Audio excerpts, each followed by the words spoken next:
Tēnā koutou, tēnā koutou, tēnā koutou katoa. Hello everyone, my name's Gordon McLeod. I'm the Chief Executive of Ryman Healthcare, and welcome to an extraordinary moment in time. Today we celebrate ANZAC Day in special circumstances. It's pretty mind-boggling. Who could have imagined we'd ever be in this sort of situation?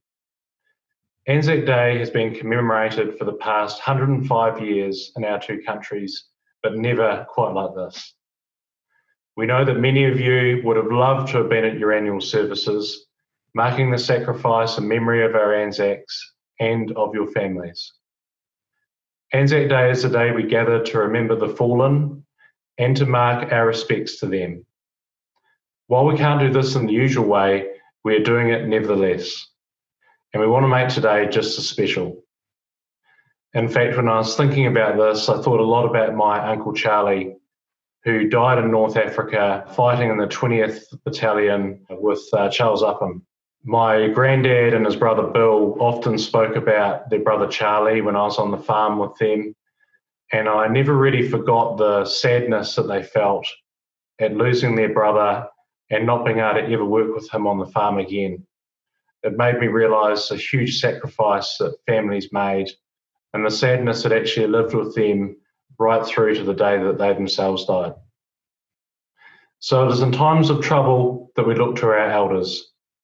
I often think about my mum and dad, my grandparents, and wonder what words of comfort and wisdom that they would offer. Luckily for us, we're blessed to have hundreds, if not thousands, of willing surrogate grandparents here to help us. So we thank you for all of your messages of support and encouragement for our team as we steer our way through our own war on COVID-19. I'll now hand over to some of our Anzacs to share their stories.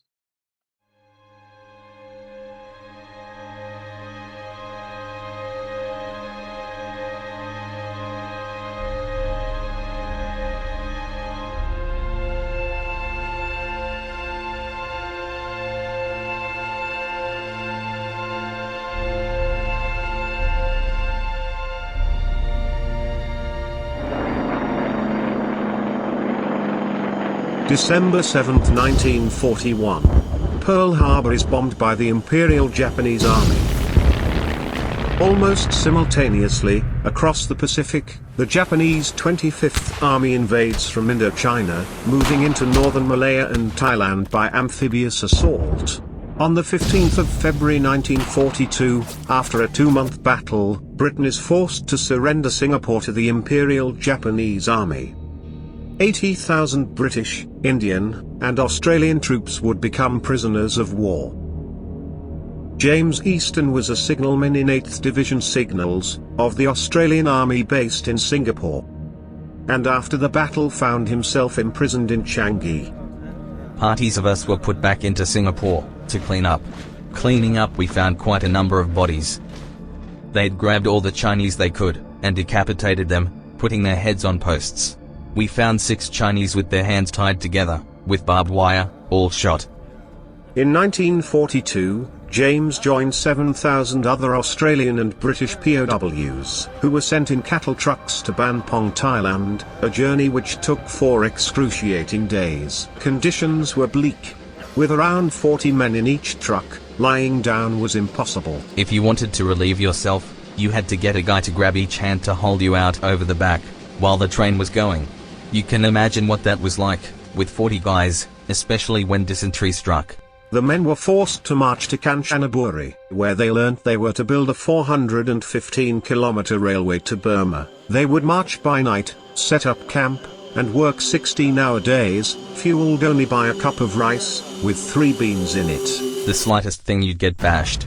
There would be bodies floating down the river, all the time. We were hit by so many diseases, malaria, dysentery, and you'd have them all together, all while cutting through the jungle. You worked no matter if you were sick or not, you worked. Cholera was one of the worst diseases. You could be dead within 8 hours. And with no medicines to hand, the prognosis was bleak. The bodies would have to be burned to prevent further spread of the infection. Over the 400-kilometer length of railway, there would have been around 100,000 people on the route, all laboring by hand, sometimes standing waist deep in water. James remembers Australian war hero, Edward Weary Dunlop, having a hell of a time. They struck rock, so they had to use dynamite. All you got was these little baskets to carry, for 16 hours a day, all the while suffering from malaria and dysentery, getting weak and thin on it. It was actually good to get back to Shanghai. After 14 or 15 months up on the railway, it was like coming home. We put on a bit of weight and we weren't getting bashed.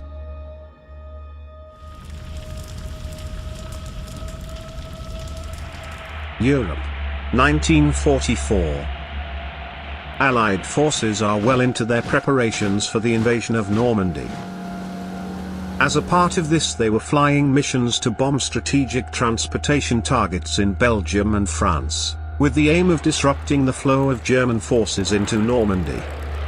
RAF Lancasters of Bomber Command fly through a curtain of heavy flak to blast a Luftwaffe equipment depot at Saint-Cyr near Paris.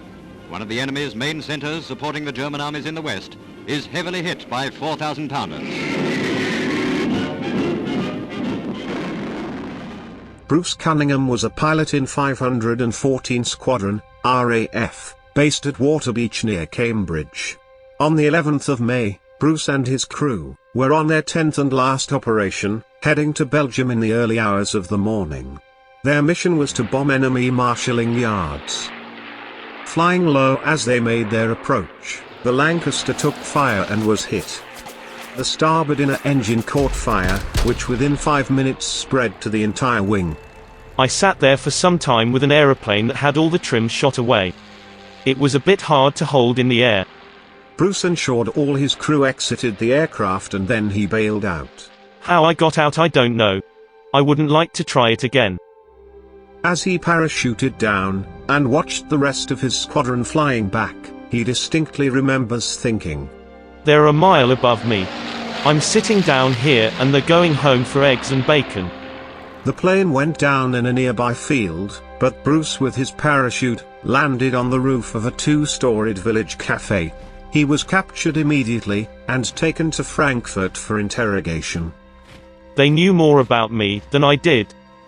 As a prisoner of war he was sent to Stalag Luft 3, in Sagan. He escaped once, was caught and sent back, but a second time he was successful.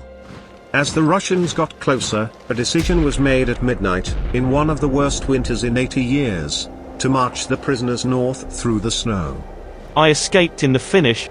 After the march, escaped from a camp south of Berlin. I escaped with a boy who used to be a prefect at Eden College. About 30 kilometers southwest of Berlin, the Russians finally caught up with them. However, they wouldn't hand them over to the Americans. Bruce was finally helped by an American correspondent to find a bridge manned by the Americans to get him across the Elbe River and back to relative safety. At the same time, back in Singapore, the Japanese were defeated and James Easton was liberated from Changi prison. By war's end, James was down to 7.5 stone. His normal weight was 12 stone 4 pounds. He and his fellow POWs spent about a month with medics, before the 3-week trip back to Australia. While James puts his survival of the war down to a lot of luck, his approach to life has always revolved around having a wicked sense of humor. When it comes to paying tribute to his fallen comrades, James takes his duties very seriously. He has traveled to Singapore and Thailand 6 times, to pay his respects at the POW cemeteries, and only stopped his annual trips back to Sydney to march on ANZAC Day at the age of 94. We were 3.5 years prisoner of war. See? And it's hard to say what got me through. It's in the genes, I think. I'm born in Scotland, so we're pretty tough old bastards, Scotsmen. Especially if you can't get our porridge. We were up in the middle of nowhere. Jungle. One of the worst disease belts in the world, actually. Had no medicines, not even a bloody aspirin. I was suffering for the time with dengue fever, quickly followed by malaria. and skin. I mean, you're riddled all over. Working in the wet, your clothes eventually fell off. Your boots fell off. You were bare feet. And it didn't matter whether you were sick or not. You had to work. They wanted 500 men and you could only produce 400. They'd go into the hospital and they would take 100 sick people. Didn't matter what happened, they had to go. This was for the emperor, remember?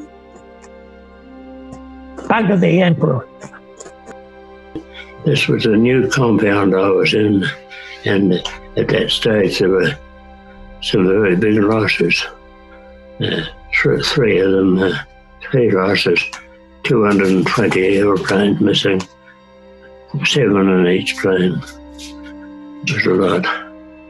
Crew bonds were very strange things, which lasted a lifetime, and it was just like they were brothers or sisters. We all helped each other. I can remember when I first got crewed up, one of the wives sent me a note, look after my husband. And I said, well, we're all in this together. And that's, the crew bonds were something inexplicable. I don't understand, but they're there for life. And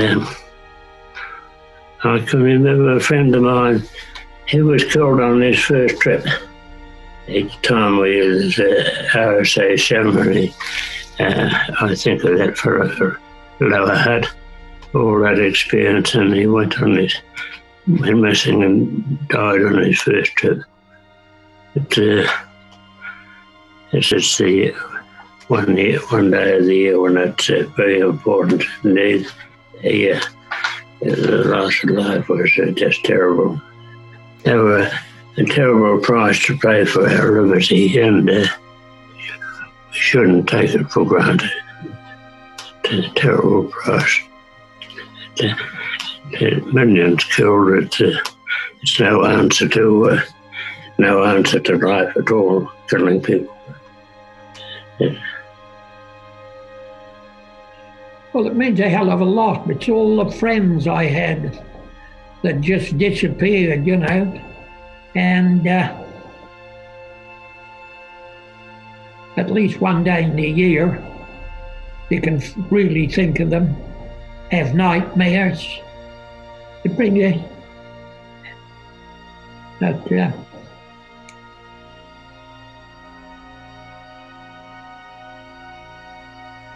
it's a hard thing to talk about, actually. Not of the easiest. I think they should appreciate that their freedom costs a lot, and it's not just a talking point. It's real, very real. Indeed, we're lucky to have 75 years of peace, really. Extremely lucky.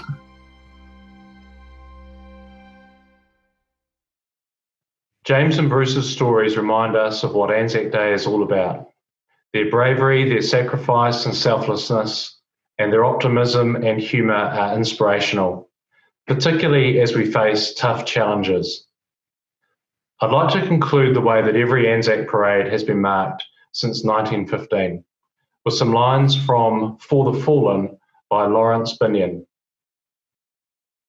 They shall not grow old, as we that are left grow old. Age shall not weary them, nor the years condemn. At the going down of the sun, and in the morning, we will remember them. Finally, I'd like to take a moment to thank our own heroes, our healthcare workers who are doing everything they can to keep you all safe and well looked after at this time, regardless of their personal circumstances. Thank you, everyone. We love and appreciate what you do. It's humbling to work with you, and have a great day today. Thank you.